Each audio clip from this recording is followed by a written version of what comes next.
আগুন বাড়ি তুমি না না না না না না না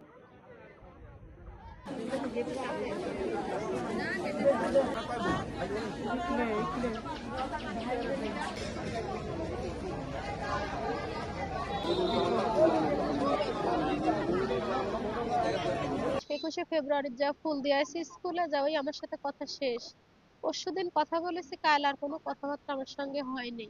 আমার কাছে ভালো লাগলে না, আমি ভোরে আজানের সময় উঠে বলতেছি আমার মেয়ের কাছে ফোন দেওয়ার কথা, আমার স্বামীকে।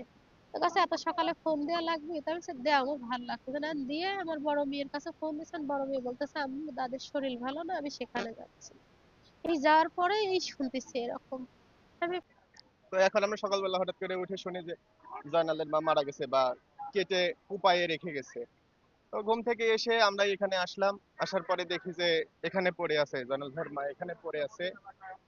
পরে এখানে এসে দেখি আমাদের ইরালি কাকার ছেলে, ইরালি কাকার ছেলের নাম শিমুল হোসেন, ও দৌড়ে চলে গেল এখানে, ফলো করে রক্ত ফলো করে ওখানে দৌড়ে চলে গেল।